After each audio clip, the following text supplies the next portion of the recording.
Na aula passada, foi argumentado que para a resolução da EDO linear que a gente está interessado em considerar que é uma de segunda ordem, né, ela é uma EDO como a que está escrita aqui em cima, né, segunda derivada de y mais a 1 de x primeira derivada mais a 0 de x vezes y, né, isso é igual, na verdade, uma função h de x, para ser resolvido com x no intervalo AB. Né? Mas o que foi argumentado na aula passada, com o segundo dos teoremas que foi visto, é que tudo se reduz, na verdade, a resolver a chamada EDO linear homogênea, quando tem um zero do lado direito. Porque sabendo resolver esta EDO linear homogênea, né, se a gente se virar para encontrar a solução desta EDO linear homogênea, a gente vai saber resolver também o problema da EDO linear que possui um H do lado direito, que seria a EDO linear não homogênea, que é o problema principal de interesse. Né? Mas então, a gente, chegando no momento adequado, a gente vai ver como que isso se faz. Como é que conhecendo a solução da EDO homogênea, a gente é capaz também de obter a solução da EDO não homogênea.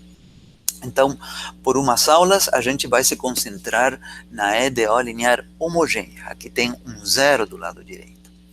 E na parte final da aula passada, né, o terceiro teorema que foi visto, que é extremamente importante, esse teorema diz que se a gente tiver duas soluções, y1 e y2, da EDO linear homogênea, né, então a combinação linear delas, C1 vezes y1 mais C2 vezes y2, também é uma solução dessa EDO linear homogênea. Né? E para se provar esse teorema, a gente utilizou a ferramenta de um operador diferencial, que é um operador que possui a propriedade linear, que é uma propriedade chave. Né? Então, aparece aqui esta ideia de uma combinação linear de funções. Né? Em álgebra, vocês viram a noção de dependência e independência linear, de vetores, né? 2 vetores de R2, 3 vetores de R2 são linearmente dependentes, independentes, 3 vetores de R3 são linearmente independentes ou linearmente dependentes, etc. E com vetores de Rn, né? Talvez tenham visto também a noção de dependência e independência linear de funções, que isso é o que aparece nesta parte da disciplina. Né? Aqui apareceu uma constante C1 vezes uma primeira função, mais uma constante C2 vezes uma segunda função. Isso se chama uma combinação linear de duas funções, como se faz com combinação linear de vetores de R2, de R3, de Rn. Muito bem. Então, isto é importante quando a gente resolve uma EDO linear homogênea. Né? Então, eu vou começar revisando essas noções de dependência e independência linear de funções. Tá? Vamos começar por aí. Então, isto seria o tópico 3.3.3, né? Revisão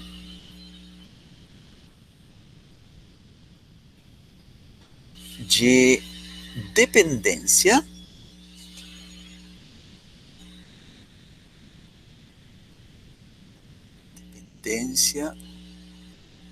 e independência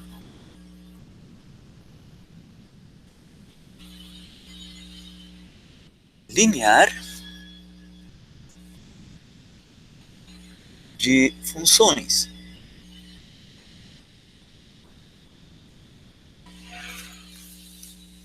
Ok? Então, vou começar do básico. Qual é a definição?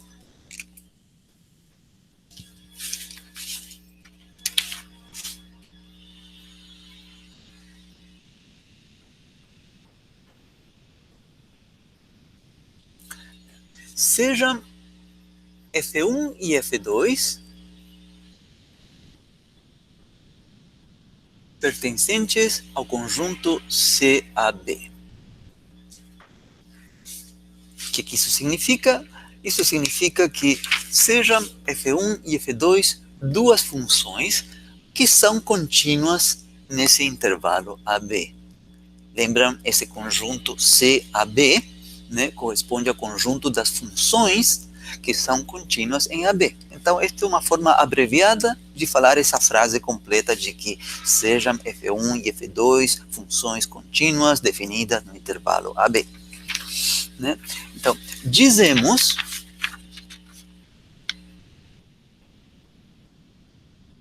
que f1 e f2 são linearmente independentes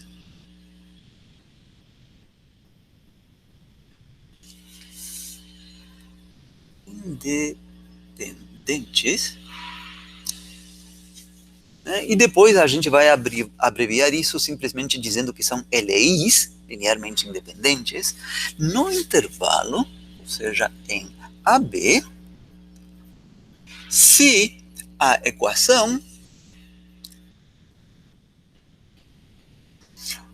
alfa1 vezes f1 de x mais alfa2 vezes f2 de x igual a 0, né, onde x se encontra no intervalo AB, né, possuir como única solução, e essa parte é chave, única solução, alfa1 igual alfa2 igual 0. Né? Então, aqui, o adjetivo única é chave. Se esta equação, né, onde tem a combinação linear das funções f1 e f2 do lado esquerdo, está sendo igualado a 0, se essa equação possuir como única solução que os alfas são nulos, né, aí a gente vai estar falando que f1 e f2 são linearmente independentes, são LIs. Né? Agora, quando não acontecer isso, que a única solução seja que os alfas sejam nulos, a gente vai falar que as funções f1 e f2 são linearmente dependentes, LDs. Vamos escrever isso aqui.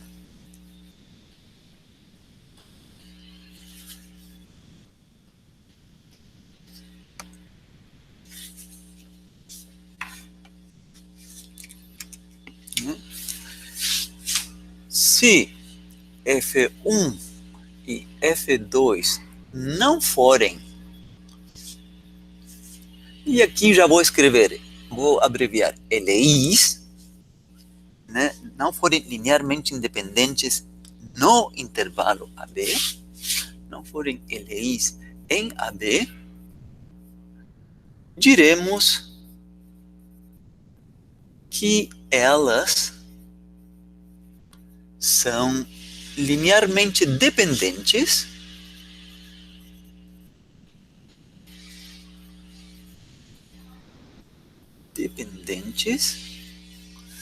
né, que a gente vai abreviar como LDs nesse intervalo.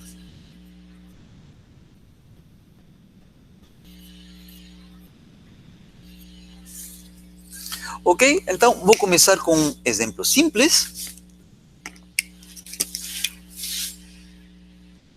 Exemplo 1.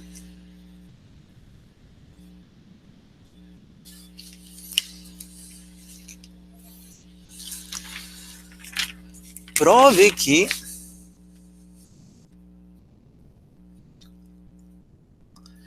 f1 de x igual a x ao quadrado e f2 de x igual a menos 3 vezes x ao quadrado são LD, linearmente dependentes, LDs, para x no intervalo menos 1, 1. Né? Mostre que essas duas funções, x ao quadrado e menos 3x ao quadrado, são linearmente dependentes nesse intervalo.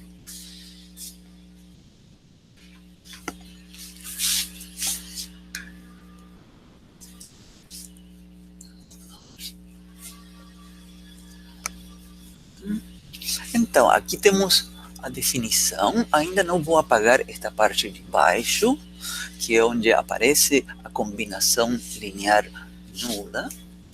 Né?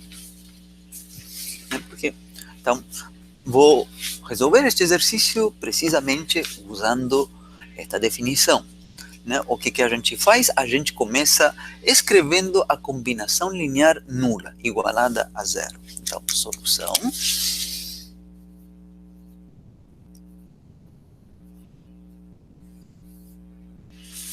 Então, montamos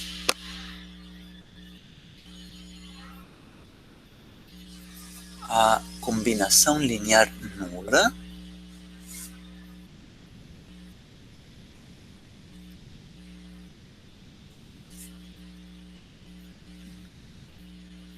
Então, isso significa colocar α1 vezes a primeira função, que é x ao quadrado, mais α2 vezes a segunda função, que é menos 3x ao quadrado. Né? E chamamos isso de combinação linear nula, porque está sendo igualada à função nula. Isso para todos os valores de x que estão nesse intervalo. Né? Para x compreendido entre o intervalo aberto menos 1, 1. Né? Então, colocamos aqui. X, intervalo aberto, menos 1, 1. Então, o que diz a nossa definição? Né? Que se esta igualdade que estiver aqui em cima possuir como única solução que os alfas sejam nulos, se essa for a única possibilidade, então estas funções seriam linearmente independentes, LIs. Né? Mas aqui, de fato, o que vai acontecer é que elas são linearmente dependentes. Ou seja, vamos ter aqui outras possíveis soluções para os alfas, onde eles sejam diferentes de zero. Isso vai aparecer claramente aqui, né? Se a gente desenvolve aqui, a gente vê que dá para colocar em evidência o x ao quadrado. Então, aqui vem α1 menos 3 vezes α2 vezes x ao quadrado igual a zero, onde x se encontra no intervalo menos 1. Então, nesta igualdade que ficou na segunda linha, temos um coeficiente que multiplica x ao quadrado igual a zero. Né? Então, temos aqui, digamos, um polinômio de grau 2. Né? Algo multiplicando x quadrado, né? Que poderia ter algo multiplicando x e alguma constante, mas neste caso este polinômio de grau 2 só contém o termo com x ao quadrado. A coisa é que este polinômio de grau 2 está sendo igualado à função nula, né? Porque isso deve ser válido em todo x do intervalo menos 1, 1. Né? Então, se é válida esta igualdade entre um coeficiente, este termo coeficiente vezes x ao quadrado igual à função nula, é porque, na verdade, este coeficiente deve ser zero. Não há outra possibilidade. Né? Se isto, não é que a gente resolva isto e a gente diga que a solução disto seja x igual a zero.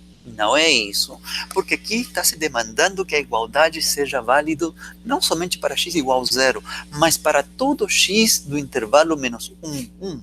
Ou seja, com x igual a menos 1 meio, com x igual a menos 1 quarto, com x igual a zero, com x igual a 1 terço, com x igual a 1 nono, com x igual a 7 oitavos, etc.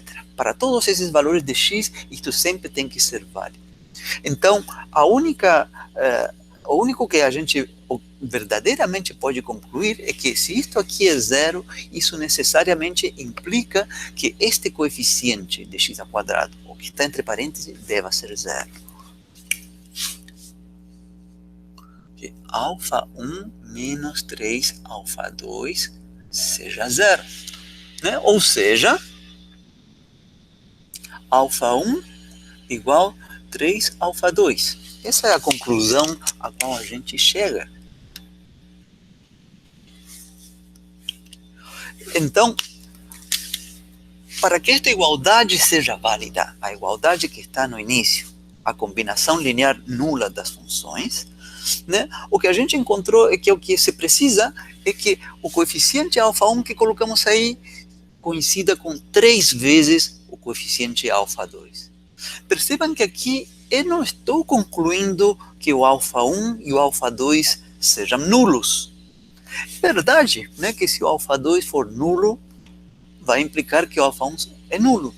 Mas eu tenho infinitas outras possibilidades, né? Por exemplo, se eu escolher alfa 2 igual 1, isto vai me dar que o alfa 1 vale 3. Essa é uma possibilidade em que os dois alfas são diferentes de zero, né?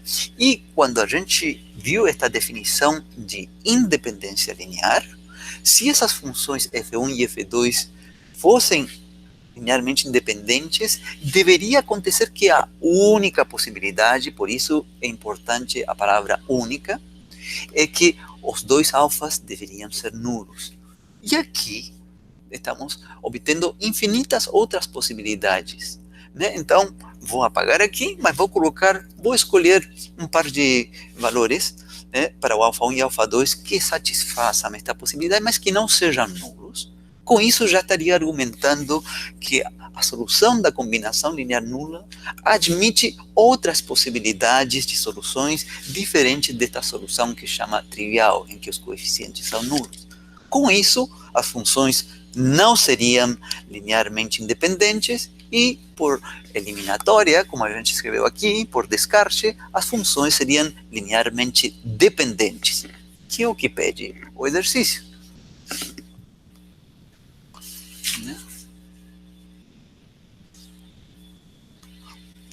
Então,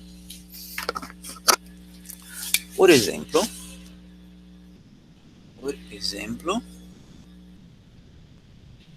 vou colocar aqui 1, alfa 1 igual 3 e alfa 2 igual 1, satisfazem 1.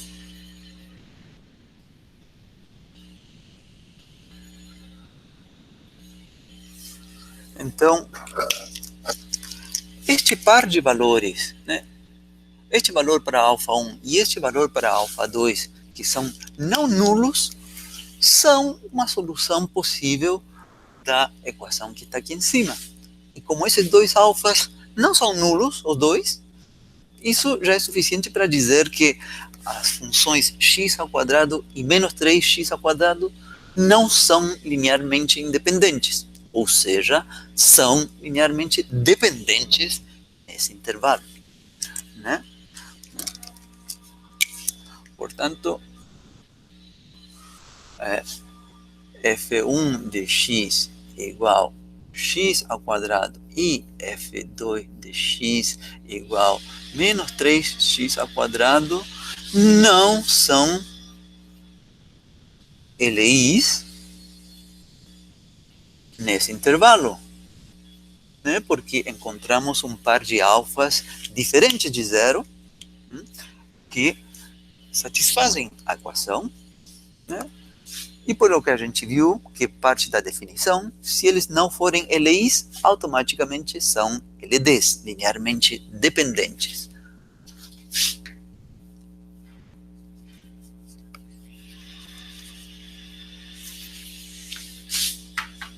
Então, colocamos aqui, isso implica que x ao quadrado e menos 3x ao quadrado são LDs intervalo em questão.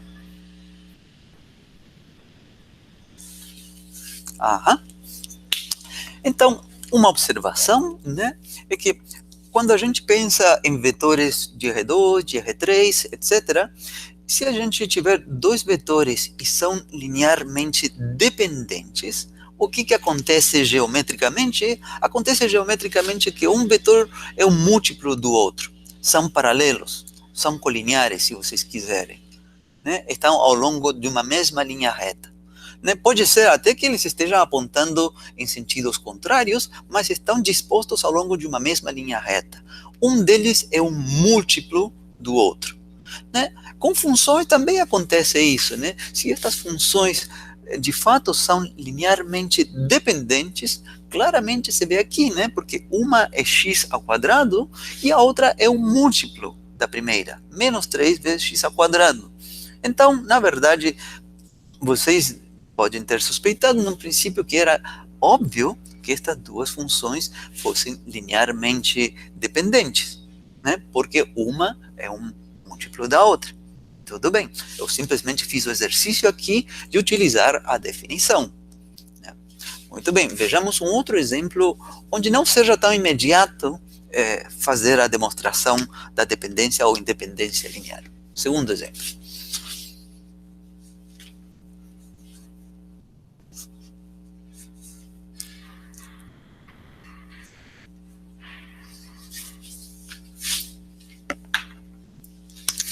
Exemplo 2.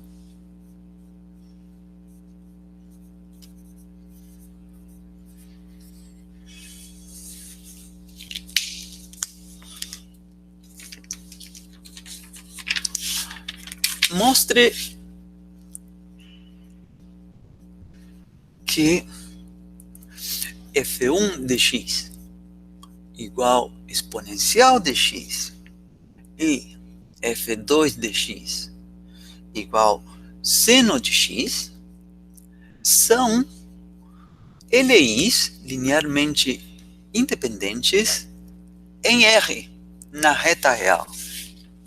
Ou seja, neste caso, o intervalo em que a gente está considerando essas duas funções é de menos infinito até mais infinito. O intervalo aberto, menos infinito, mais infinito. A reta real. Né? Então, pede-se provar que estas duas funções são linearmente independentes. Se elas forem linearmente dependentes, seria uma coisa muito estranha, né? Porque significaria que uma é um múltiplo da outra, que exponencial de x poderia ser, por exemplo, 2/3 de seno de x. Ficaria uma coisa muito estranha. Já quando se estudassem essas funções em cálculo 1, já teria sido visto isso como alguma identidade.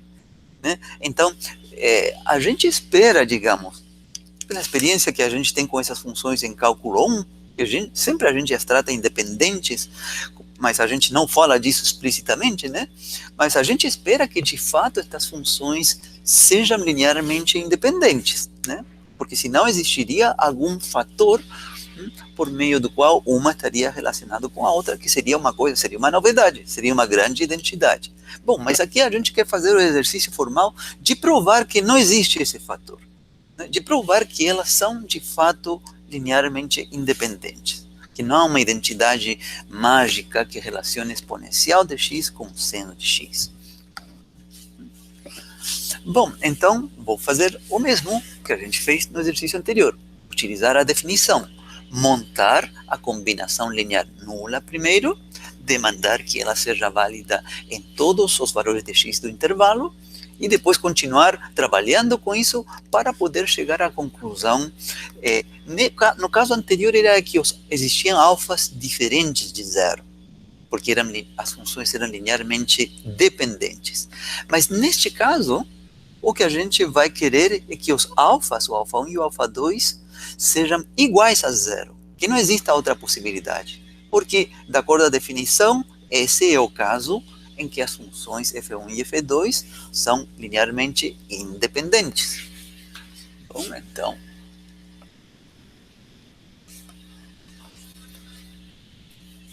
apago aqui primeiro.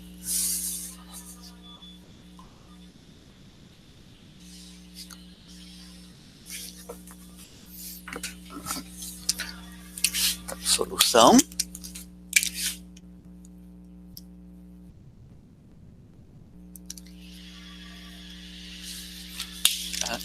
Montamos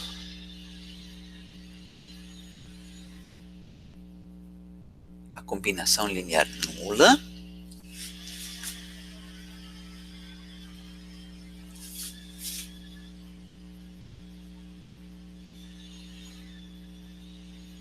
Dois pontos. Então, alfa 1, multiplicando a primeira função, que é exponencial de x, mais alfa 2, multiplicando a segunda função, que é seno de x, né, que isso seja igual à função nula para x na reta real, em R.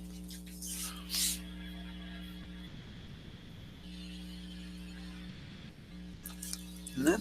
E repito que desta vez a gente quer poder concluir de alguma forma que a única possibilidade para que aconteça esta igualdade aqui para todo x da reta real, né, é que o alfa 1 e o alfa 2 sejam nulos, né, e que seria a única possibilidade, que não há outra possibilidade que alfa 1 seja menos 1 e o alfa 2 seja 3, né, como aconteceu assim no exemplo anterior.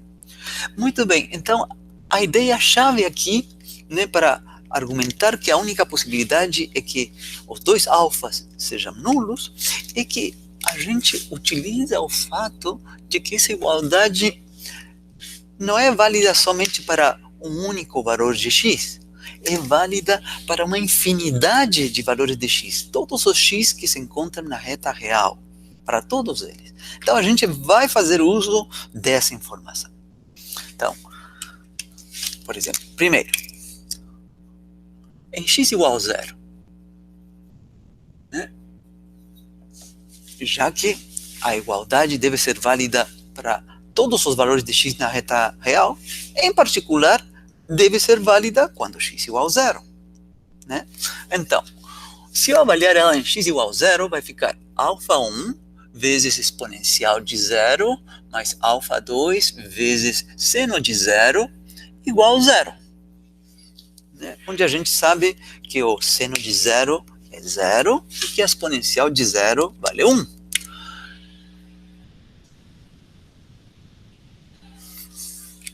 Bom, então o que sobrevive aqui é simplesmente o termo com alfa 1. Né? O segundo termo morre, dá 0. Então daqui vem que o alfa 1 vale 0. Veja, então automaticamente aqui já estamos provando, não tem outra escolha para o alfa 1, ele deve ser 0 se é para ser obedecida esta condição. Ótimo. E bom, agora como a gente ainda está precisando provar que o alfa 2 também deve ser 0, a gente considera algum outro valor de x que não seja x igual a 0. Qualquer um. X igual a 2, x igual a menos 1, x igual a 30, qualquer um. Tá? Tipicamente a gente escolhe um valor pequeno para que as coisas fiquem mais simples, mas não há obrigação isso. Então, por exemplo, em x igual, por exemplo, até vou escolher assim mais fácil, em x igual a π meios. Por que π meios? Porque vai aparecer seno de π meios que vale 1, mas não há obrigação nenhuma que seja. Ou só por fazer assim mais elegante. Então, vai ficar alfa 1 vezes exponencial de π sobre 2, mais alfa 2 vezes seno de π sobre 2, tudo isso deve ser igual a 0. Né? Então, claramente, exponencial de π sobre 2, isso não é 0. Mas não importa, porque o alfa 1, a gente já encontrou que esse alfa 1 já vale 0, foi encontrado aqui, né? Então ele aqui já vale 0, e o seno de π sobre 2 vale 1. Então, desta outra equação, vem direto que o alfa 2 vale 0.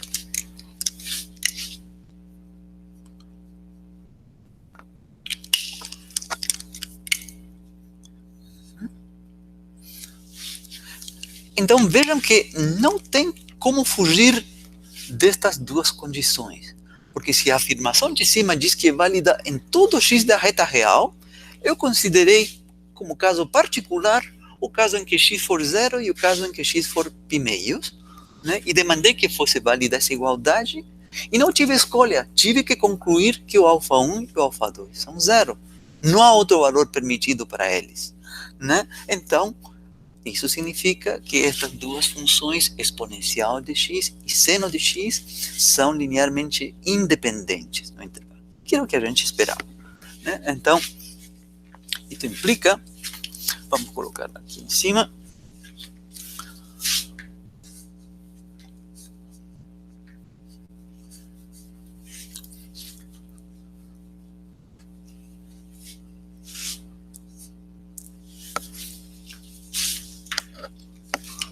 aqui é exponencial de x e seno de x são linearmente independentes, são LIs na reta real. Né? Muito bem.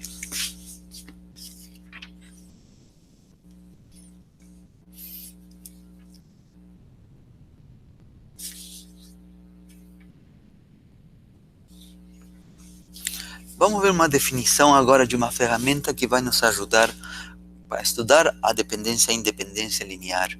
E que esta ferramenta é utilizada nas EDOs. Tá? Aparecem lá nas EDOs. Então, outra definição.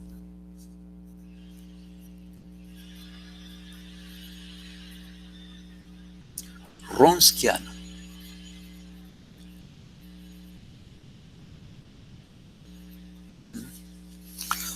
Então,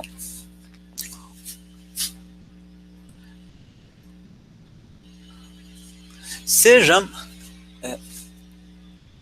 F1, F2, tá? Funções de classe C1 a B. Estou utilizando aquela notação C a B, C1 a B, C2 a B, Cn a B, que eu falei para vocês que seria utilizada neste capítulo, e é importante que se familiarizem com ela. O que denota agora quando tem um C1 a B?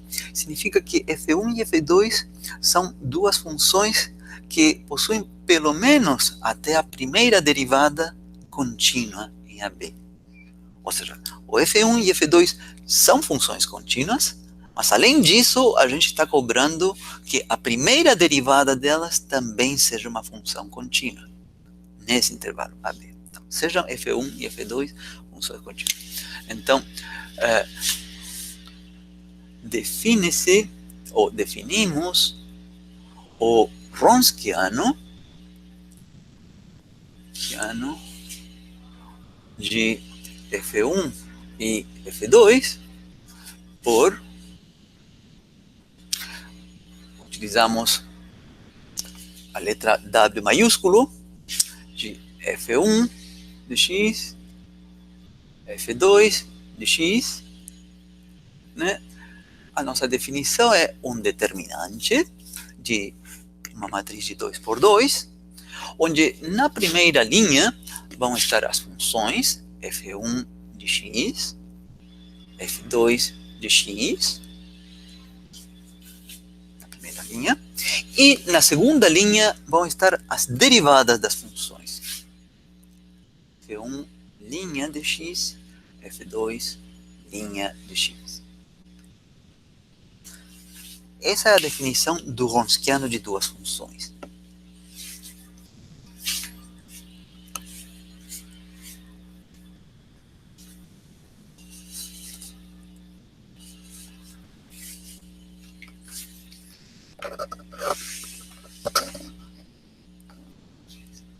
Vejamos como que essa definição funciona num exemplo.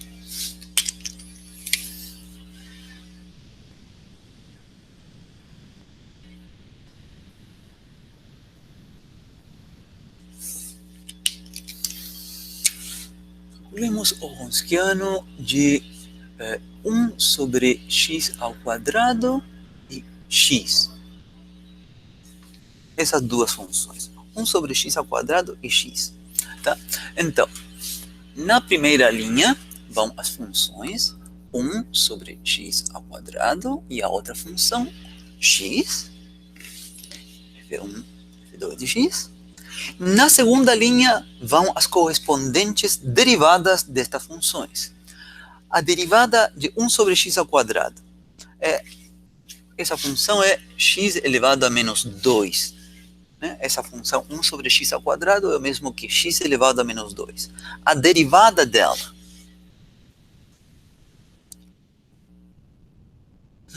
o que diz a regra? Desce esse menos 2, aqui vai x elevado a menos 2 menos 1 menos 3. Essa é a derivada de x elevado a menos 2. É menos 2 vezes x elevado a menos 3. Ou seja, menos 2 dividido por x ao cubo. Essa é a derivada de 1 sobre x ao quadrado. E na continuação vem a derivada de x. X elevado a 1 é a função constante 1. Bom, e agora é um determinante de uma matriz de 2 por 2, que é simples de se calcular, né? É o produto dos elementos da diagonal, né? 1 sobre x ao quadrado vezes 1, menos o produto dos elementos que estão fora da diagonal. Então, seria menos 2 sobre x cubo, que multiplica x. Assim é como se calcula um determinante de uma matriz de 2 por 2. Bom, e agora é só desenvolver aqui. Igual. Primeiro é simplesmente 1 sobre x ao quadrado. Aqui tem um menos com outro sinal menos, vai dar mais. E aqui temos 2, vai ter um cancelamento. X dividido por x cubo vai dar 1 sobre x ao quadrado. Essa é a contribuição do segundo termo. 2 sobre x ao quadrado. Bom, e a soma destes dois termos vai dar 3 sobre x ao quadrado. Então, o Wronskiano destas duas funções, 1 sobre x ao quadrado e x, né, é igual a 3 sobre x ao quadrado. É um simples exemplo para onde a gente aplicasse a definição do Wronskiano. Eu não estou falando por enquanto porque a gente está vendo esta definição. Já vai aparecer, né? E tem a ver, é uma ferramenta para trabalhar com dependência e independência linear de funções. Esse é um primeiro exemplo onde a gente calculou o Wronskiano.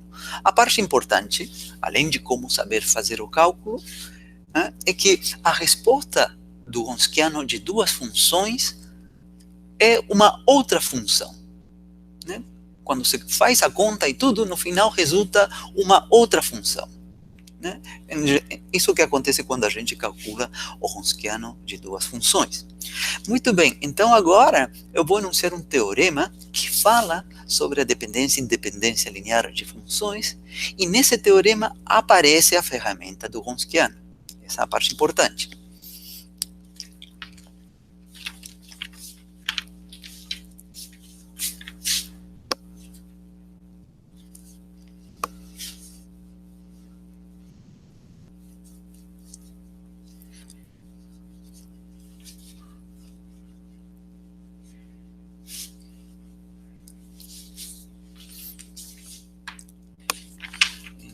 Teorema.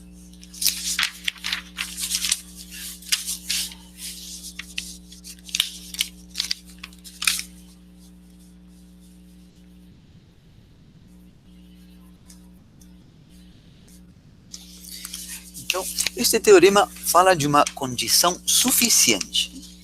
Tá?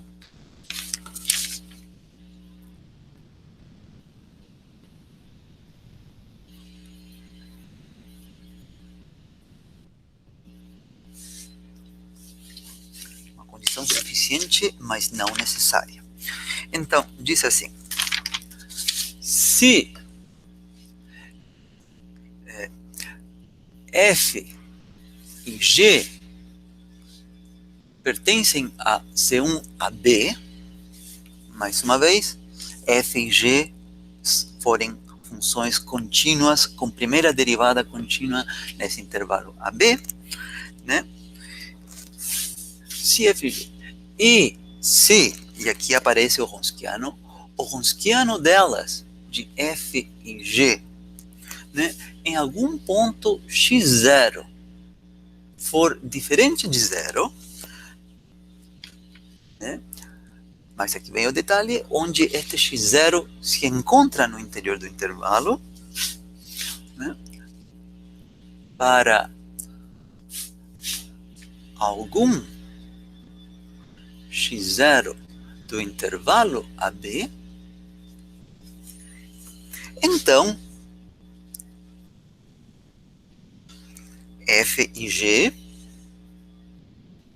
são linearmente independentes, são LIs nesse intervalo. Aí está o resultado forte, né? Está dizendo que se a gente encontrar pelo menos um ponto do intervalo AB, que está sendo denotado como um ponto x0, para o qual o Wronskiano das duas funções der um resultado diferente de zero. Se a gente encontrar um ponto do intervalo onde isso aconteça, isso é uma condição suficiente, né, para que as duas funções f e g sejam LIs nesse intervalo, sejam linearmente independentes. Né? Então, uma ferramenta forte. Além disso,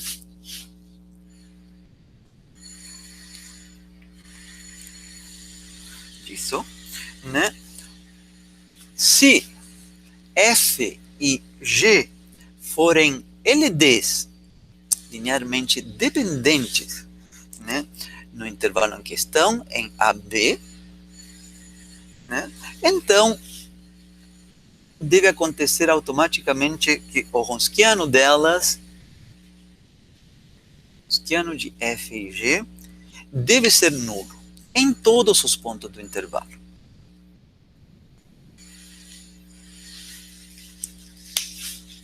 Essa informação também faz parte do enunciado do teorema.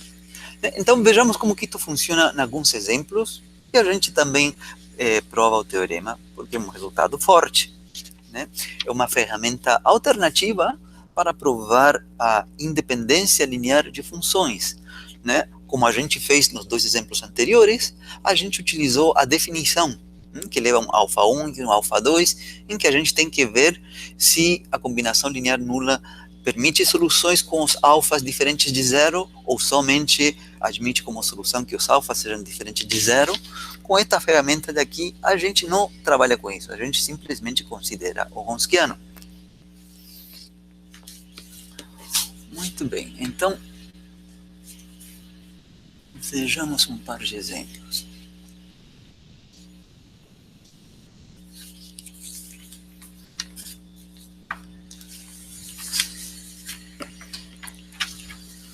O primeiro exemplo.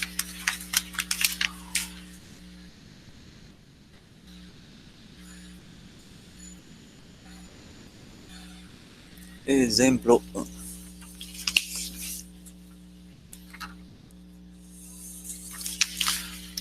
Nesse primeiro exemplo, consideremos as funções f1 igual a x e f2 igual a x cubo.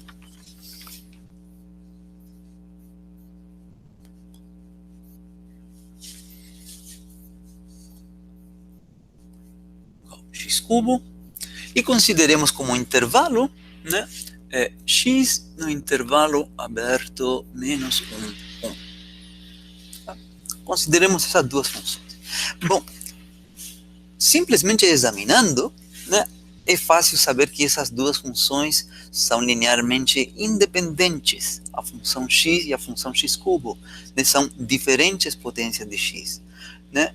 Então, a gente não precisaria fazer muitas coisas para a gente já saber que elas são linearmente independentes. Mas utilizemos as ferramentas. Porque há casos em que estas funções, por exemplo, podem ser funções trigonométricas, não? Ou expressões que envolvam funções trigonométricas, e aí não é tão óbvio às vezes, né? Como existem identidades trigonométricas, não é tão óbvio saber se uma expressão e a outra expressão são linearmente independentes ou não. Não é tão óbvio. Neste caso, é óbvio que elas vão ser linearmente independentes, né? Porque são diferentes potências de x. Né? Mas vamos lá. Então, calculemos o Wronskiano delas. Então,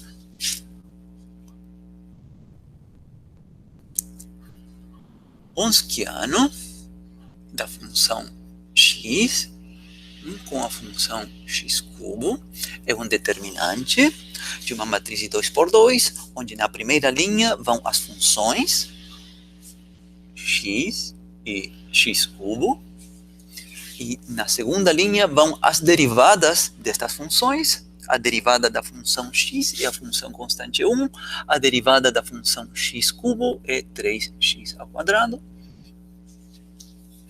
Agora é só desenvolver. Então, é o produto dos elementos que estão na diagonal, x que multiplica 3x ao quadrado, menos o produto dos elementos que estão fora da diagonal, 1 vezes x cubo. Então, a primeira delas dá aqui 3 vezes x cubo, a segunda dá menos x cubo, tudo isto dá 2 vezes x cubo. Né? Essa é a resposta do Wronskiano das funções x, onde x cubo. Né? E a gente está fazendo estes cálculos para x no intervalo aberto menos 1, 1. Então, mais uma vez, insisto, o Wronskiano de duas funções dá como resposta uma outra função. Deu, neste caso, 2x cubo. Tá? Vou apagar esse teorema, mas vou citá-lo sim, tá? Porque não tenho mais espaço, né? Mas vou citar sim o que ele fala, vou utilizar neste exemplo e no outro, né? Ele fala que se a gente encontrar pelo menos um ponto x0 do intervalo, onde o Wronskiano das duas funções for diferente de zero, isso é suficiente para garantir que essas duas funções são linearmente independentes nesse intervalo. Né? E também tem esta outra parte da dependência linear. Tá? Mas eu vou utilizar esta ferramenta.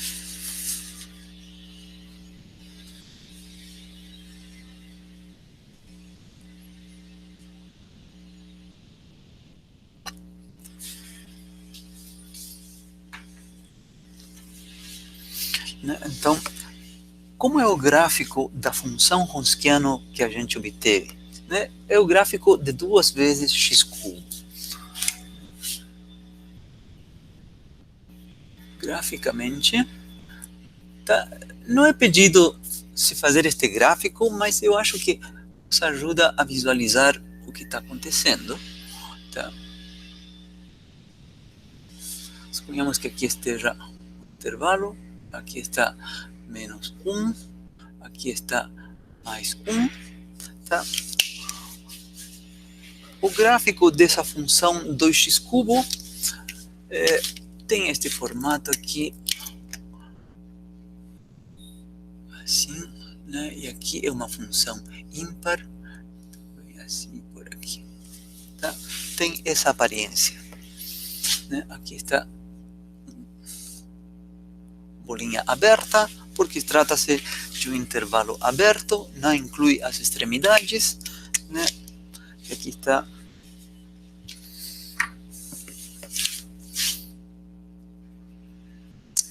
x igual a 1, em x igual a menos 1. Não está, a escala do eixo y não foi feita igual do que a escala do eixo x, né? Porque quando a gente avalia esta função em x igual a 1, aqui dá 2, então não deu exatamente, que não é exatamente o dobro, mas não importa. Então aqui está x, então aqui está y, então o que está sendo graficado aqui é 2x cubo, que é o Wronskiano das funções x e x cubo. Muito bem, aqui está o ponto x igual a 0. Então, repito o que diz o enunciado do teorema. Se a gente achar um ponto deste intervalo, menos 1, 1, onde o Wronskiano for diferente de zero, e a gente vê que é diferente de zero em praticamente todos os pontos, com a exceção de x igual a zero, mas se a gente achar um ponto onde esse Wronskiano for diferente de zero, isso é informação suficiente para garantir que as nossas duas funções em questão, x e x cubo, sejam linearmente independentes. Então, essa seria a forma de argumentar, né? Então, se escolhermos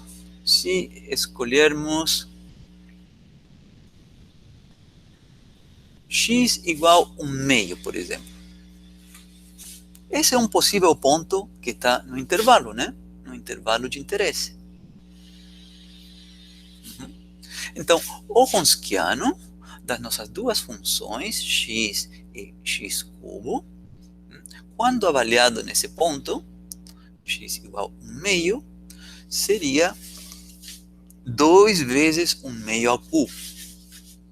2 vezes 1 meio ao cubo. Tá? 1 meio ao cubo é 1 oitavo. 2 vezes 1 oitavo é 1 quarto. Tudo bem? O que interessa, na verdade, é que o resultado disso é diferente de zero. Com este resultado aqui, isso é suficiente para garantir que as nossas duas funções x e x cubo são linearmente independentes no intervalo menos 1, 1. Então, vou apagar aqui.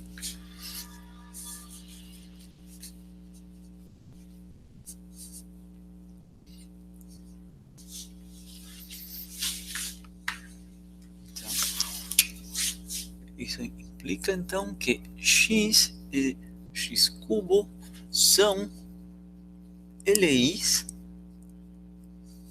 né, em menos 1, 1. Né? Ótimo, acabou por aí.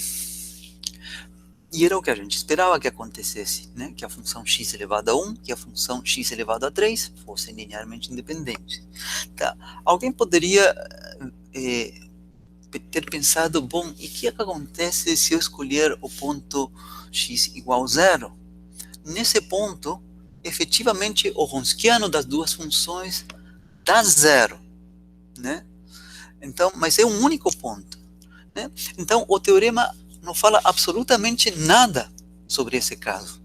O teorema somente fala que se a gente encontra algum ponto onde o Wronskiano for diferente de 0, algum ponto do intervalo todo, é suficiente achar um ponto do intervalo todo onde esse Wronskiano é diferente de 0, aí está garantido, né, que essas funções são linearmente independentes. O teorema não fala absolutamente nada do que acontece se em um ponto, se a gente encontra um ponto onde a Wronskiano for 0. Não fala absolutamente nada. O que fala depois o teorema, né, é que se as duas funções forem linearmente dependentes, LDs, né, deve acontecer que o Wronskiano das duas, né, deve ser 0 no intervalo como um todo. Mas essa é outra história. Tá? Então, não há por que se preocupar de que haja um ponto onde o Wronskiano seja 0. Isso não é proibido que aconteça se as duas funções forem LIs. Não é proibido. Eventualmente pode acontecer que tenha vários pontos onde o Wronskiano poderia ser 0, né, no intervalo. A coisa é que no intervalo a gente consiga encontrar pelo menos um ponto onde seja diferente de 0, e isso é suficiente para que as duas funções sejam linearmente independentes. Muito bem. Um outro exemplo. Exemplo 2.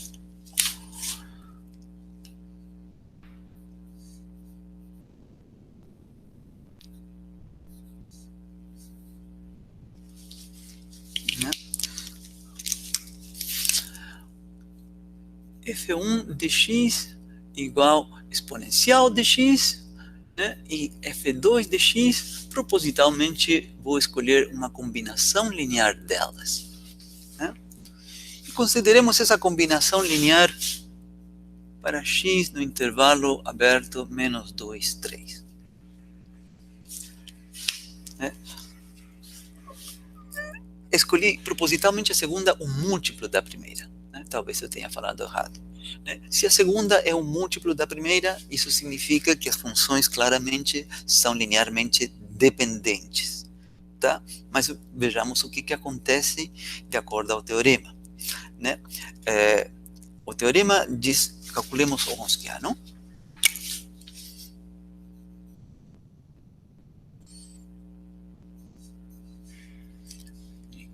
Duas vezes exponencial de 2x, né, igual.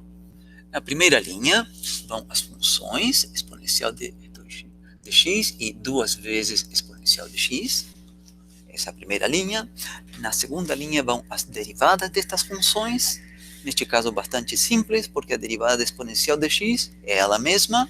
Então aqui aparece exponencial de x. E aqui duas vezes a derivada de exponencial de x, 2 exponencial de x. Né? Se a gente abrir isto, é o produto de exponencial de x com duas vezes exponencial de x, né, o produto dos elementos da diagonal, menos o produto dos elementos que estão fora da diagonal.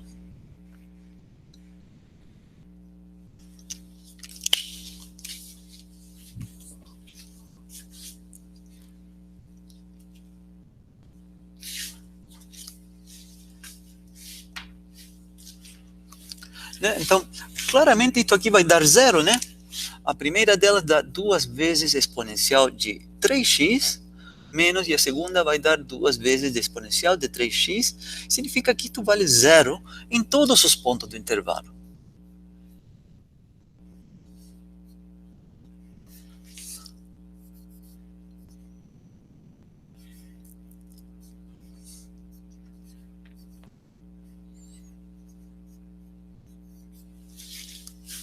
O Wronskiano deu zero.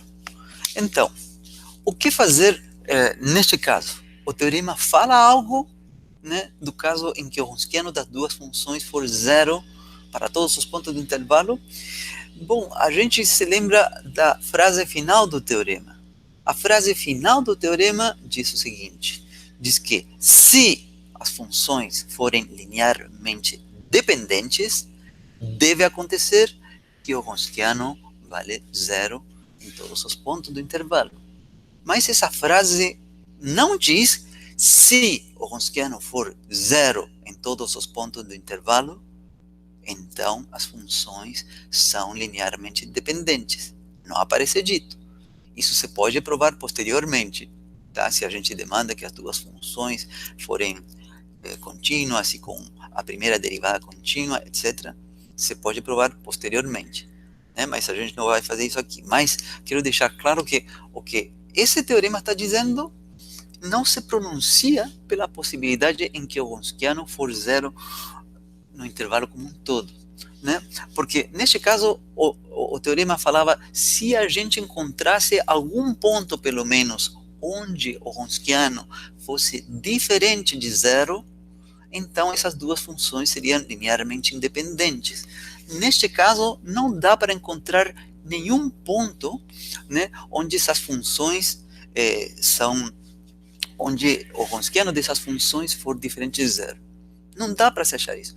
Mas o teorema não fala o que acontece se a gente não consegue achar esse ponto, né?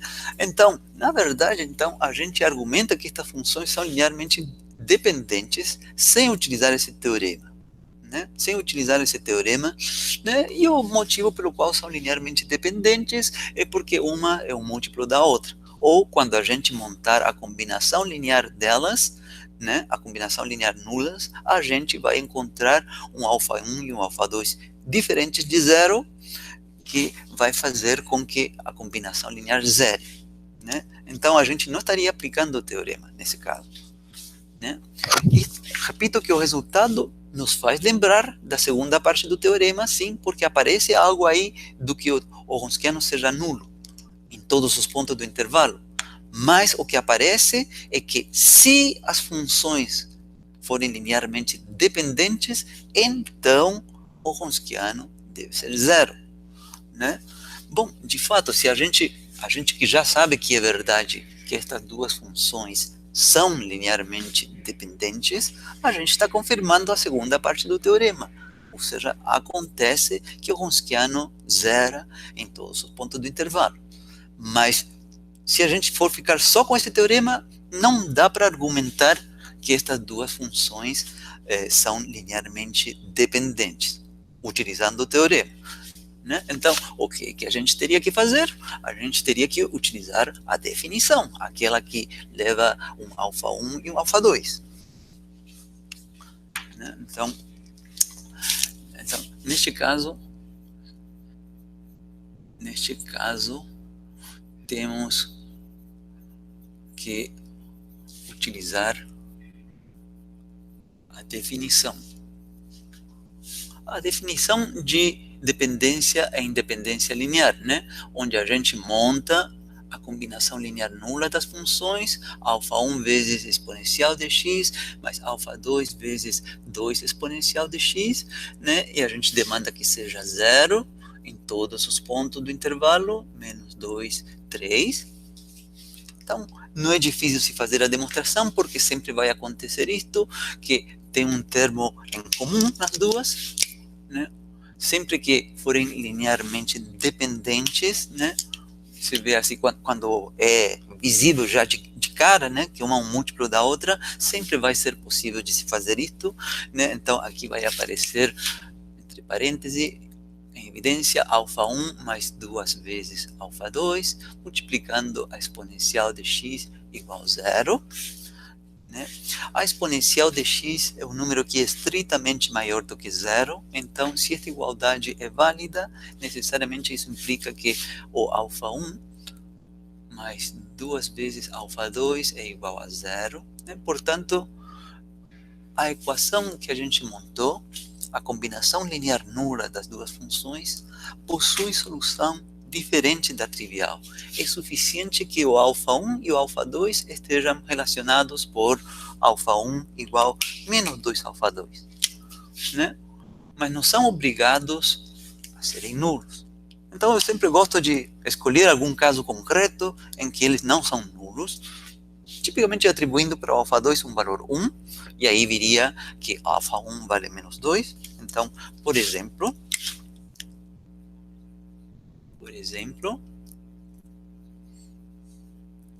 α1 igual a menos 2 e α2 igual a 1.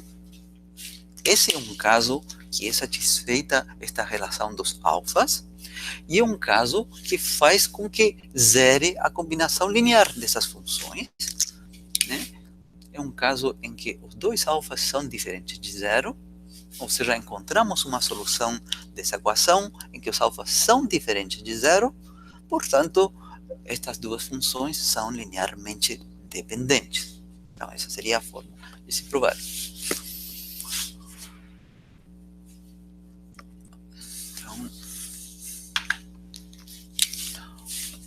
Então, exponencial de x e 2 vezes exponencial de x são LDs em menos 2, 3.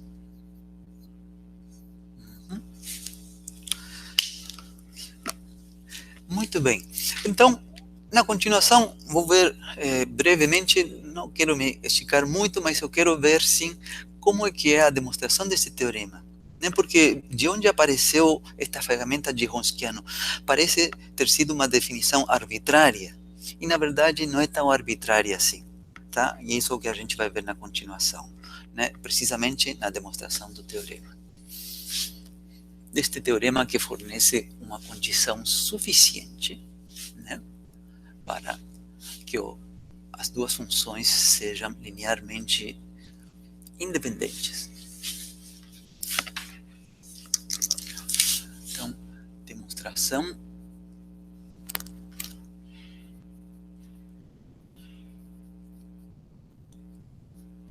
do teorema.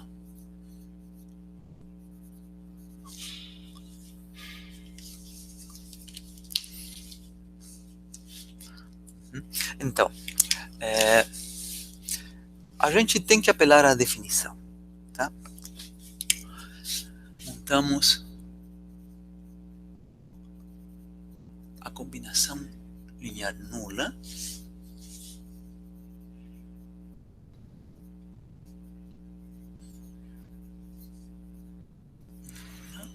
então α1. No enunciado do teorema, as funções eram f e g. Tá? Então, α1 vezes f mais α2 vezes g, né? A combinação linear nula. Né? E o intervalo, né, era o intervalo AB. Né? Tudo bem. Então, isto é válido em todos os pontos x que estejam nesse intervalo AB. Tá? Então, vamos escolher, então, seja x0 um ponto do intervalo AB, tal que o Wronskiano das duas funções f e g, nesse ponto x0, seja diferente de zero. Tá? Que é o que aparece no teorema. Suponhamos que o Wronskiano das duas funções f e g no ponto x0 seja diferente de zero. Tá? A gente, por enquanto, não sabe porque a gente vai precisar disso. Já vai ficar claro. Né? Então, primeiro, consideramos a igualdade em x igual a x0, em x igual a x0. Então, vai aparecer que α1 vezes f avaliada em x0, mais α2 vezes g avaliada em x0, deve ser igual a 0. Estou demandando que seja válida essa igualdade no ponto x0. Então, deve ser satisfeita esta igualdade. Essa é uma primeira condição. Tá? Depois, segundo, consideremos isto em um ponto próximo de x0, em x igual a x0 mais h, tá? Onde h é diferente de 0. Vou demandar então que neste outro ponto, x0 mais h, também seja válida a igualdade. Esse h não pode ser grande demais para que fique fora do intervalo, né? Então, ele tem que estar no intervalo. Então, aqui também vai ser válido que α1 vezes x0 mais h, mais α2 vezes g em x0 mais h, deve ser 0. E esta seria a segunda relação. Vou trocar caneta, só um instantinho.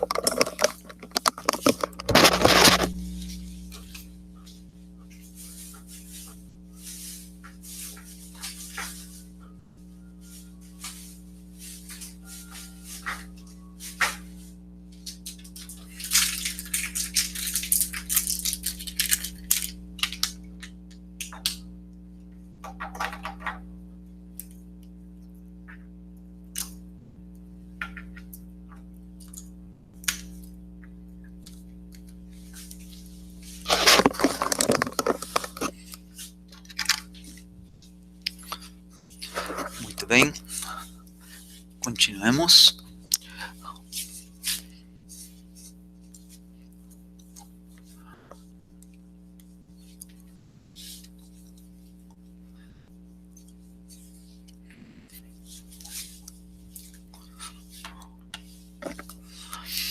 Então, vou fazer a seguinte operação.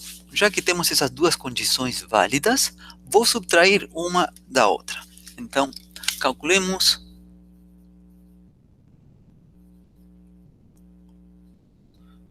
a equação 2 menos a equação 1. Quando a gente subtrair elas, vai dar para escrever então, né, que o α1, que multiplica o f em x0 mais h, menos o f em x0, né, porque estamos subtraindo, mais o α2, vou colocar nessa linha, mais o α2, que multiplica o g em x0 mais h, x0 mais h, menos o g em x0, isso necessariamente deve ser 0. É uma consequência das duas equações. Então ficou escrito isso. E na continuação eu vou dividir por h, onde h é diferente de 0. Né? Então, dividindo por h, vem que, então, α1, que multiplica f de x0 mais h, menos f de x0, tudo isto dividido por h, esse é o primeiro, né? Mais α2, que multiplica g de x0 mais h, menos g de x0. O segundo termo está dividido por h, tudo isso, né, tem que ser igual a 0. 0 dividido por h, né, que vale 0. Né? Então, vocês podem ver que estou montando aqui a expressão da derivada. Né? A derivada, por definição, é o limite desta expressão aqui quando o h vai para 0. Eu ainda não tomei esse limite. Então, isto é válido para qualquer h diferente de 0, desde que esse h não seja muito grande para que o ponto x0 mais h caia fora do intervalo AB. Né? Não pode ser grande demais.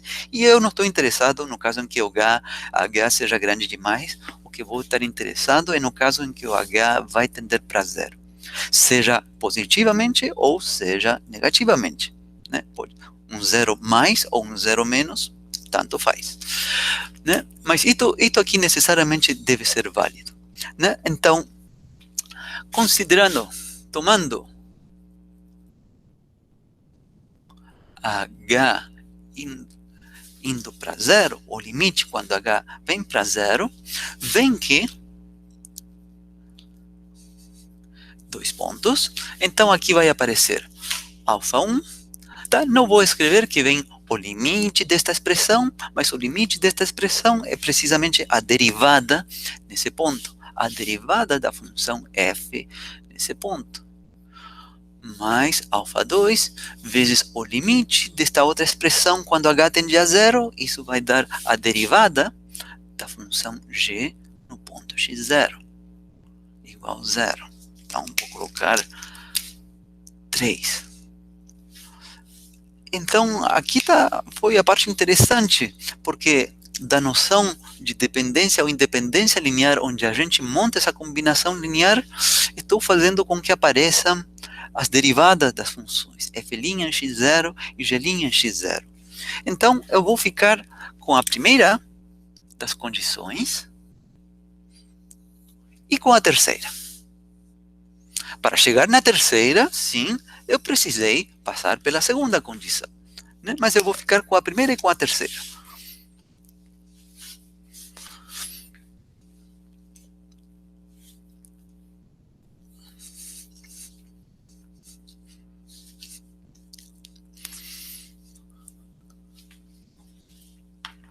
Então, consideremos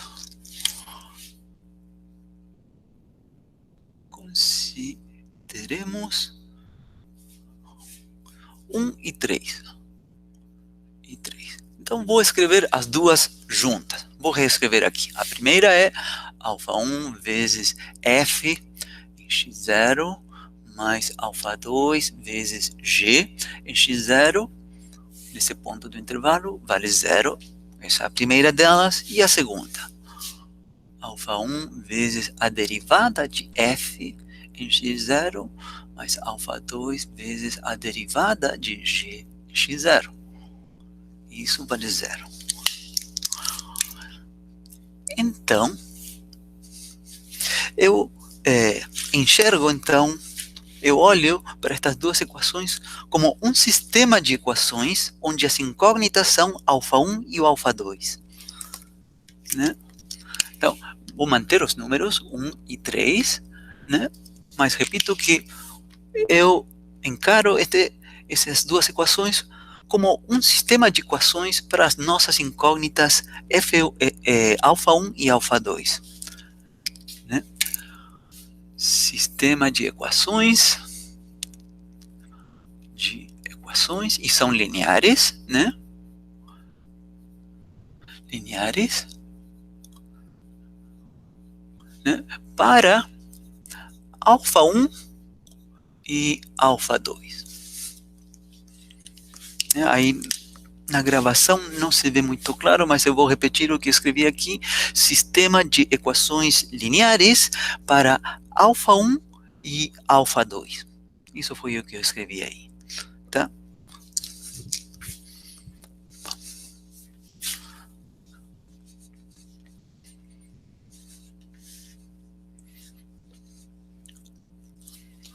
Apaguemos aqui.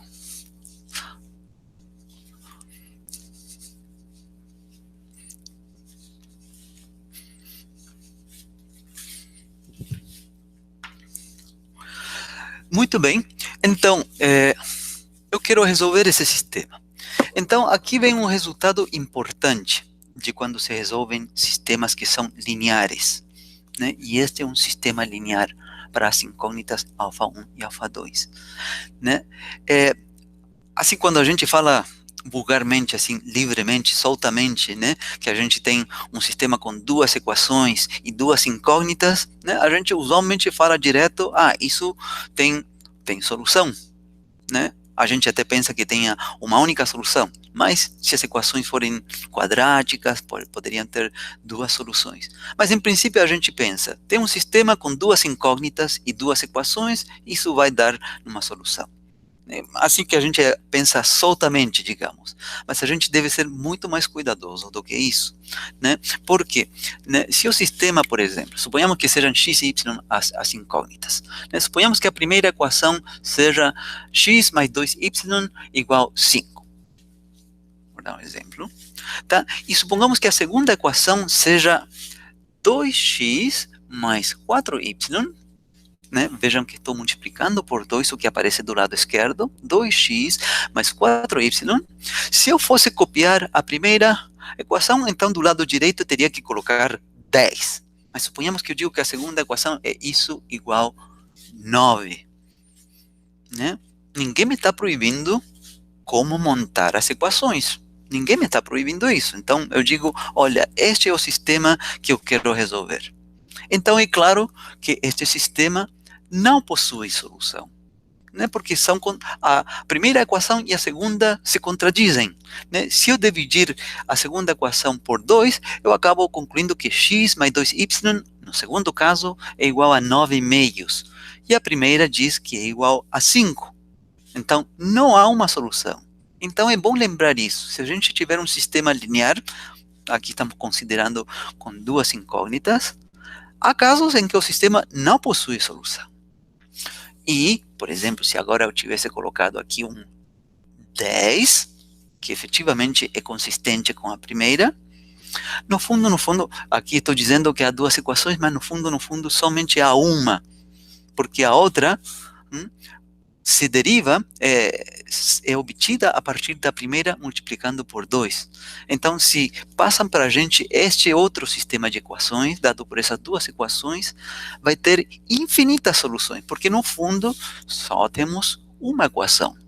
Então, há infinitas possibilidades para x e y que satisfazem isso, né? Uma é x igual a 0, y igual a 0, não é 0, x igual a 5, y igual a 0, por exemplo. Né? Outra se y for 2, x vale 3, há infinitas soluções. Então, esse é um outro exemplo em que a gente tem um sistema de equações e o sistema possui infinitas soluções. Então, na verdade, se eu aqui mudar este coeficiente, se eu colocar aqui um 3, aí já a história é outra. Aí sim, de fato, vai acontecer que esse sistema de equações possui uma única solução. Aí sim. Tá? Mas o que estou revisando aqui é que quando a gente se encontra com um sistema linear de equações, né, há três possibilidades, na verdade. A primeira possibilidade é a que tradicionalmente todo mundo pensa, que esse sistema possui solução e que possui uma única solução. É o que a gente tradicionalmente pensa. Tem duas equações lineares, então resolvo e encontro a solução do problema. É como a gente pensa, usualmente, assim, soltamente. Né? Mas se a gente for mais rigoroso, também podem acontecer as outras duas possibilidades. A segunda seria que não possua solução, ou seja, as duas equações são contraditórias uma com a outra, ou que possua infinitas soluções, quando a primeira e a segunda equação são equivalentes, no fundo. Né? Então, são essas três possibilidades. Então, em álgebra, ou talvez no colegial, vocês devem ter visto de qual é a condição, então, para que a gente esteja no caso em que o sistema possui uma solução só. Qual é a condição que deve acontecer? Então, há um teorema que se vê em álgebra, talvez alguns de vocês tenham visto no colegial. A condição para que este sistema de equações, que é linear, possua uma única solução, é que o determinante dos coeficientes que aparecem aí do alfa 1 e do alfa 2 deva ser diferente de zero. Então, se este determinante, os coeficientes são f de x0, g de x0, aqui f' de x0, g' de x0, for diferente de zero, isso é o que diz esse teorema, se esse determinante dos coeficientes, que são as das incógnitas, que são alfa 1 e alfa 2, né, for diferente de zero, então é garantido que esse sistema linear possui uma única solução. E neste caso, essa solução seria que os alfas são nulos, né, dá zero em cima, dá zero embaixo, e que não tem outra solução, né? Então a gente utiliza. Se esse determinante for zero, o sistema em questão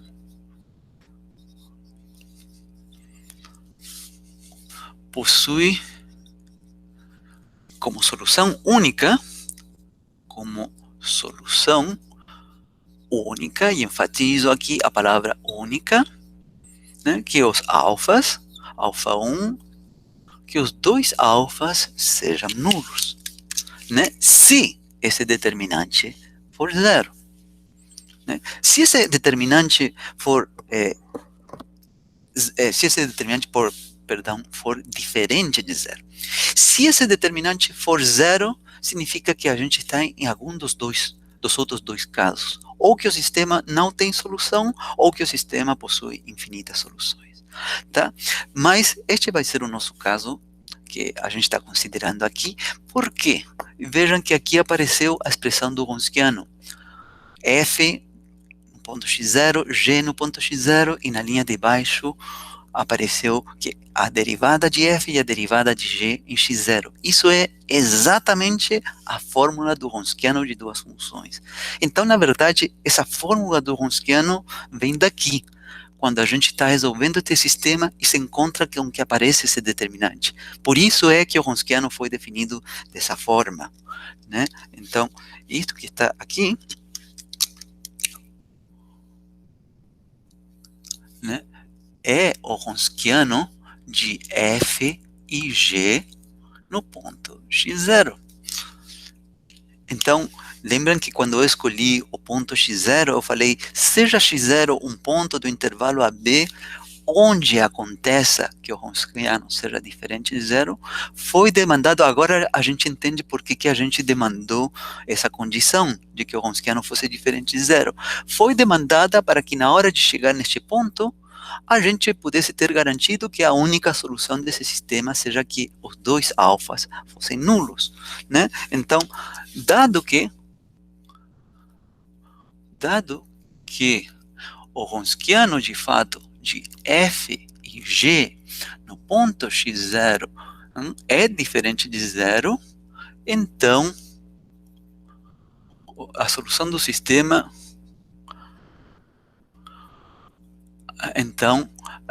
como a única solução é que o alfa 1 e o alfa 2 são nulos, então isso está implicando que as duas funções f e g são LEIs. Então, f e g são LEIs no intervalo como um todo. Essa é a demonstração. Tá? Essa é a demonstração do teorema. Essa é a demonstração da parte principal do teorema, né? O teorema ainda tem uma parte B, embora eu não coloquei A e B, mas é a frase final. Qual era a frase final? Que se as funções f e g forem linearmente dependentes, então teria que acontecer que o Wronskiano delas teria que ser zero no intervalo como um todo. Né? Que é o que a gente confirmou nesse segundo exemplo das funções e elevado a x e duas vezes e elevado a x. Né? Então, no que resta, então, quero argumentar essa segunda parte do teorema. Por outro lado,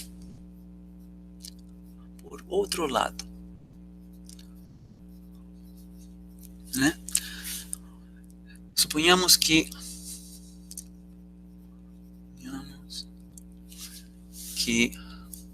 f e g sejam linearmente dependentes em AB.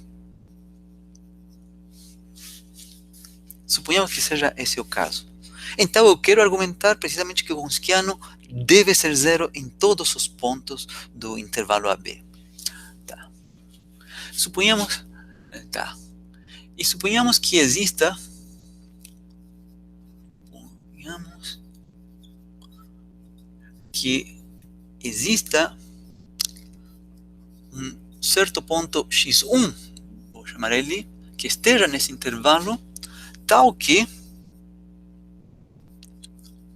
o Wronskiano das duas funções, nesse ponto, seja diferente de zero.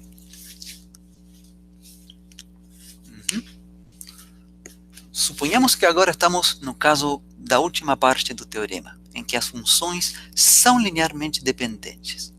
Tá? Então, suponhamos adicionalmente que exista algum ponto x1 do intervalo onde o Wronskiano dessas funções seja diferente de zero. Então, aqui o que se argumenta é que há uma contradição. Há uma contradição porque da primeira parte do teorema a gente tem que, se a gente encontra um ponto do intervalo onde o Wronskiano for diferente de zero, isso é suficiente para que as funções sejam LIs, linearmente independentes. Então, essa é a contradição desta parte, que está dizendo que se as funções são linearmente dependentes, né, suponhamos que exista esse ponto x1 onde o Wronskiano seja diferente de zero. Né, a gente chega a essa contradição, que a primeira parte diz que deveriam ser LIs, e aqui estamos supondo que são LDs. Né? Onde está a justificativa, digamos, onde está o que não está funcionando bem? O que está aqui, na parte em que a gente está assumindo que existe esse ponto, x1 do intervalo, onde o Wronskiano seja diferente de zero. Aí a gente chega à contradição, significa que não pode existir, que se as funções são LDs, não pode existir um ponto do intervalo onde o Wronskiano seja diferente de zero. Não pode acontecer isso. Né? E se não pode existir esse ponto, significa que o Wronskiano tem que ser zero em todos os pontos.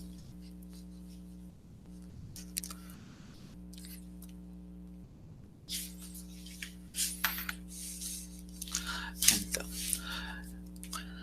mas isto último,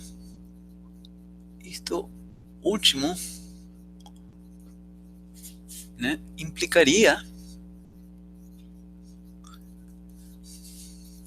que F e G são LIs em AB. Esta última afirmação, né? Porque se existe um ponto x1 no intervalo onde o Wronskiano for diferente de zero, de acordo com a primeira parte do teorema, isto implicaria que as duas funções são linearmente independentes. Então aí está a contradição, com o fato de que aqui estamos supondo que as duas funções são LDs. Contradição.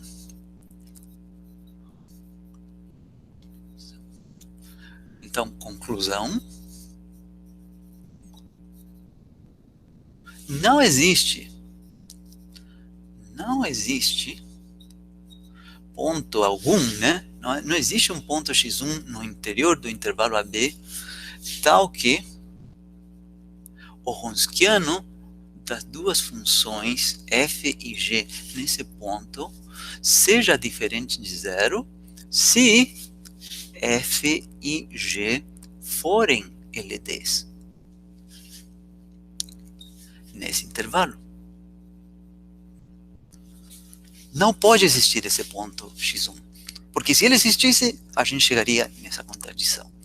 Bom, e se não pode existir esse ponto x1, onde o Wronskiano das duas funções for diferente de zero, isso significa que o Wronskiano das duas funções deve ser zero em todos os pontos do intervalo.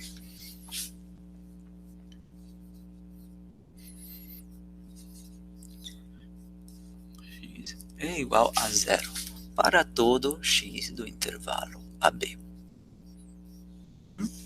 Isso encerra a demonstração.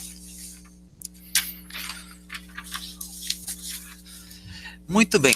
Então, isso que foi visto até agora é a revisão de ferramentas que tem a ver com álgebra linear. Muito provavelmente em álgebra, se vocês chegaram a ver dependência e independência linear de funções, acredito que não tenham visto o Wronskiano. Pode ser que sim. Aí depende de qual professor, porque é muito material para ser coberto lá, né? Mas Aqui eu revisei a noção de dependência e independência linear de funções pela definição e com a ferramenta do Wronskiano. E agora a gente retorna à EDO linear de segunda ordem homogênea, que é a parte que a gente está estudando aqui. Né? Então,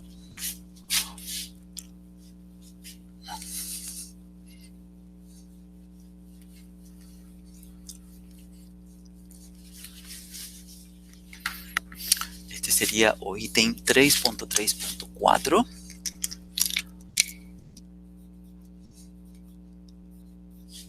Né? Então, a solução geral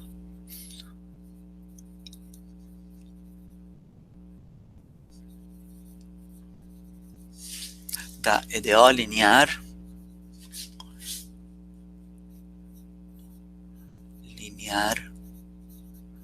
de segunda ordem homogênea.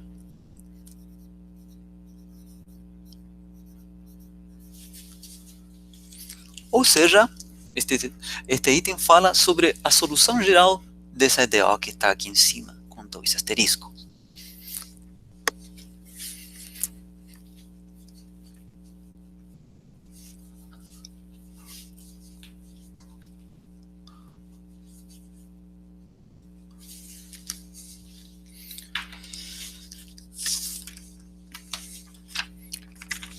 Então, este seria o quarto teorema.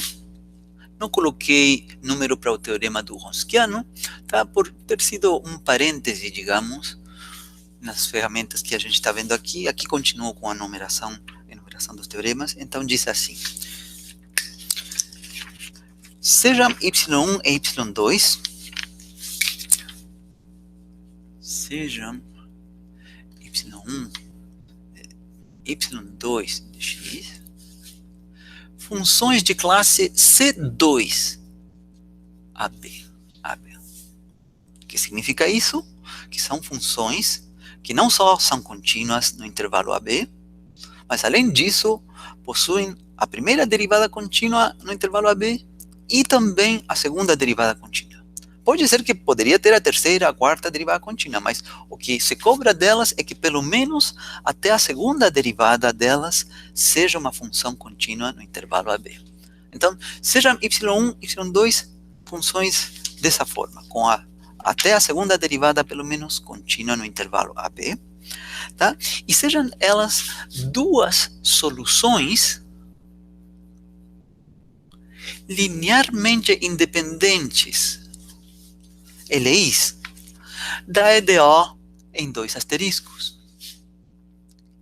Da EDO, que é a EDO linear homogênea, né? Da EDO em dois asteriscos.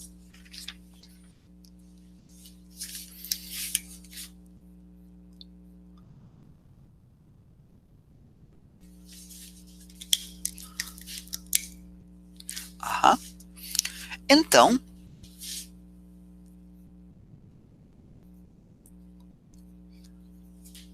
a solução geral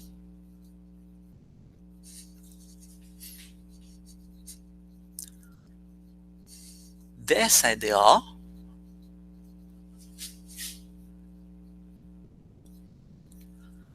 vem dada por C1 vezes y1 de x mais C2 vezes y2 de x, né? Onde C1 e C2 são constantes arbitrárias.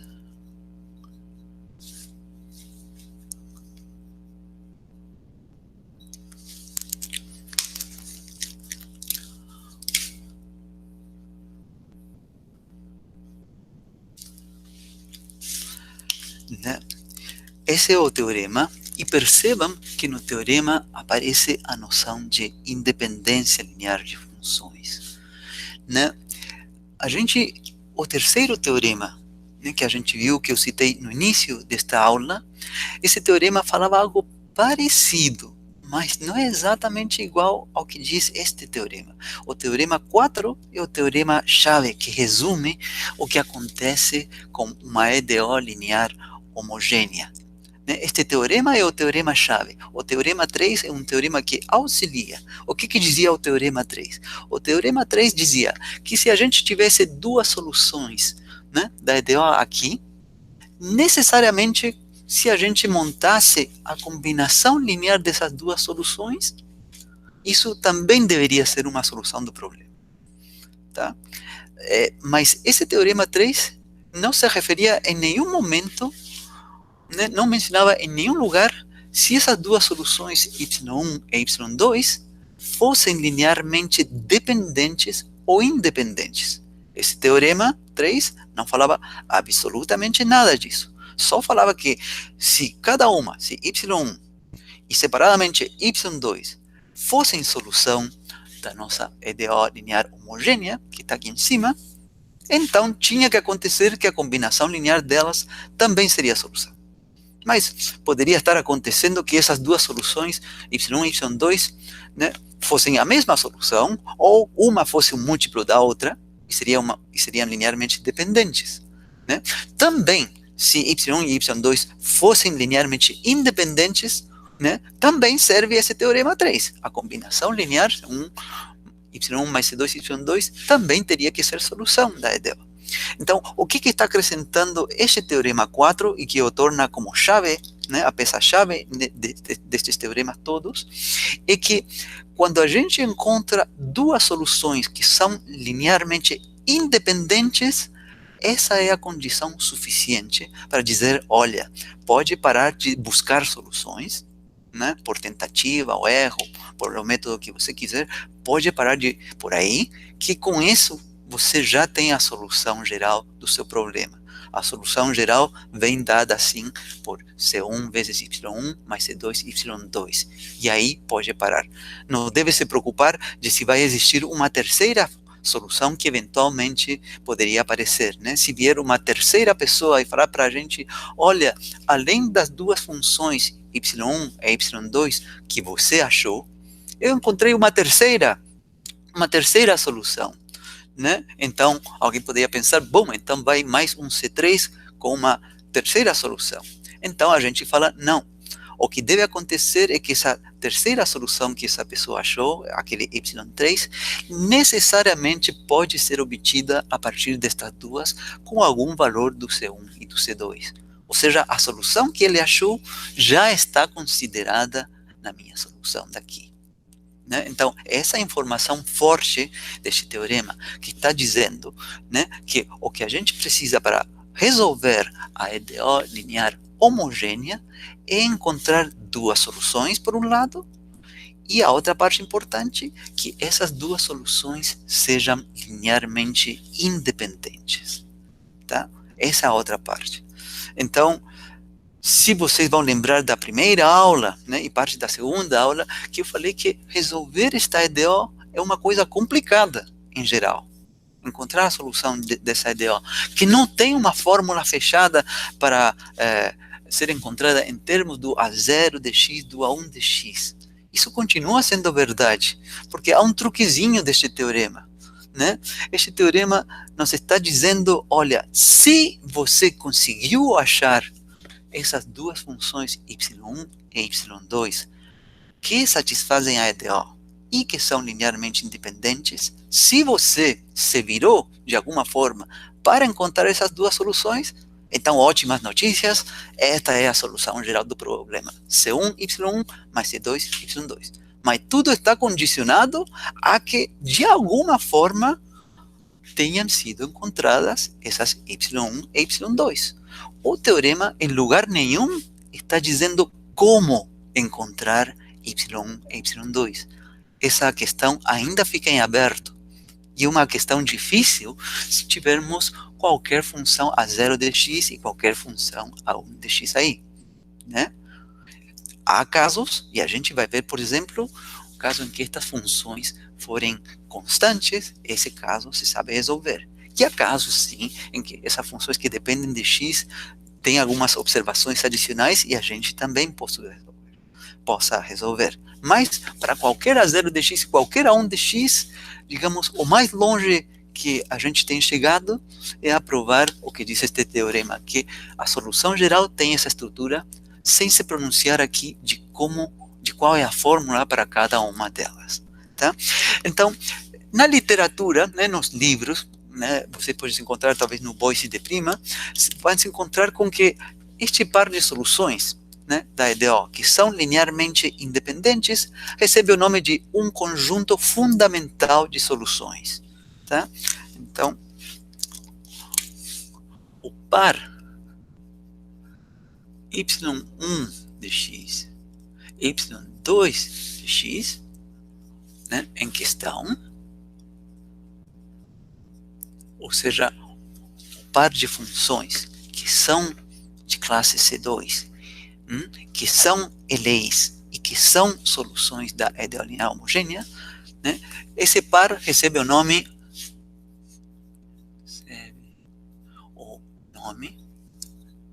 de conjunto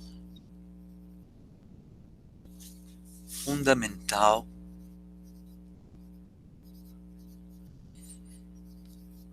de soluções. Tá? É simplesmente uma notação, uma forma de se referir a isso. Tá?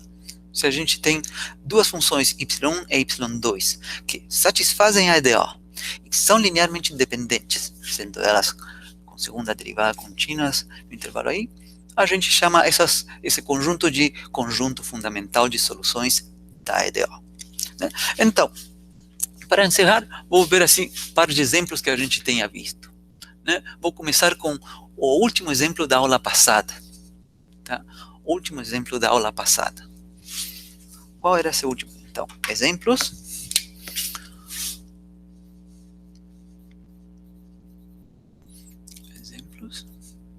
Né? Então, primeiro, na aula passada,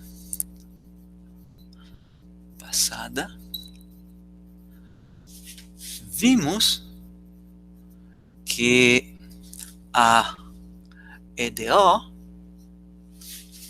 qual era a EDO da aula passada? Vamos ver aqui.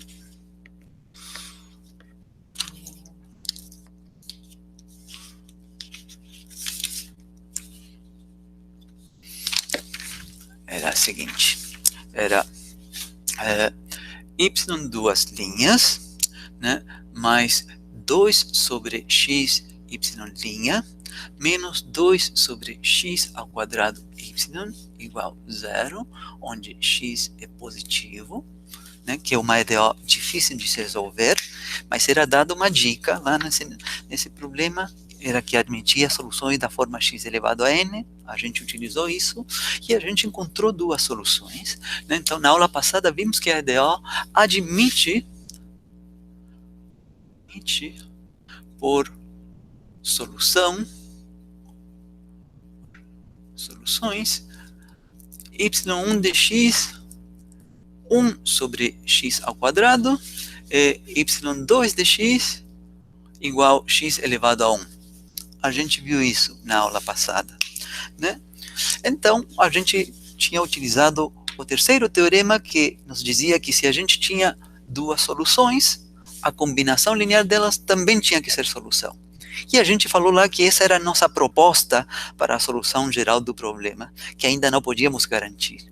Bom, agora a gente pode garantir sim que a combinação linear dessas duas é a solução geral do problema. Só um parêntese, tá? Foi enunciado um primeiro teorema, teorema 1, que aparentemente não foi utilizado em lugar nenhum. Tá? Na verdade, esse teorema 1 é utilizado sim para provar este quarto teorema.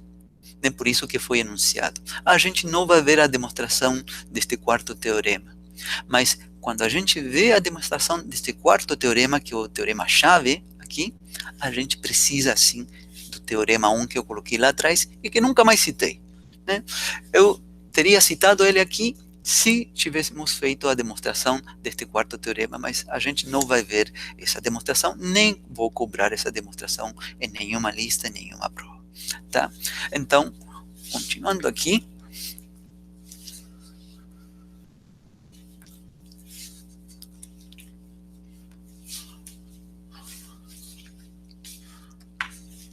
né? Na aula passada vimos que a EDO admite por soluções isso, né?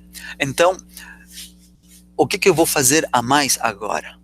O que eu vou argumentar simplesmente é que estas duas são linearmente independentes, como a gente já espera, né? Porque uma é x elevado a 1 e a outra é x elevado a menos 2, são diferentes potências. Isso vou argumentar.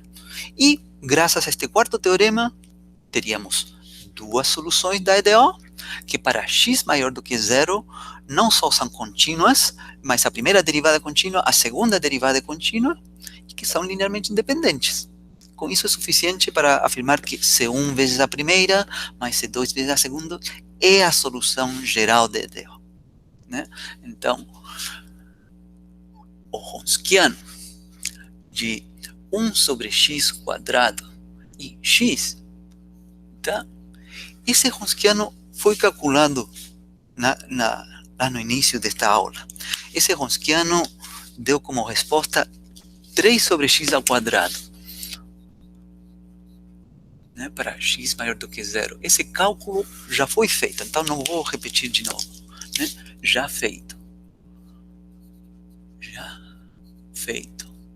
Esse cálculo daí já foi feito quando a gente definiu o Wronskiano de duas funções.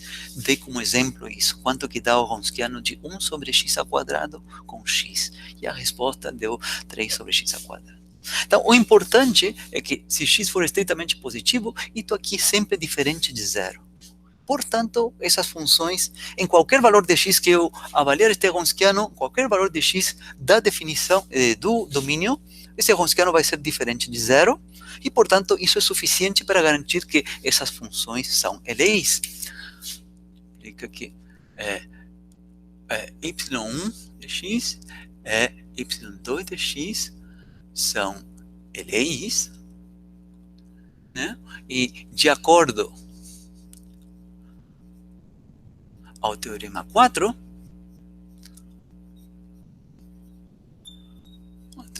a solução geral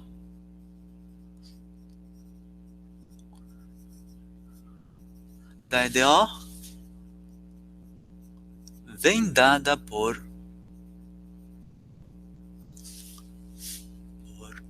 y de x igual C1 vezes a primeira solução, 1 sobre x ao quadrado, mais C2 vezes x. Agora sim, nos baseando no quarto teorema, agora sim é garantido de que esta é a solução geral, né? Se vier uma terceira pessoa e dizer, olha, achei uma outra solução, é garantido que a solução que achou essa pessoa é um caso particular desta daqui com algum valor de C1 e C2. Na verdade, falei que viria mais de um exemplo, mas vou ver só esse exemplo, com isso eu finalizo esta aula.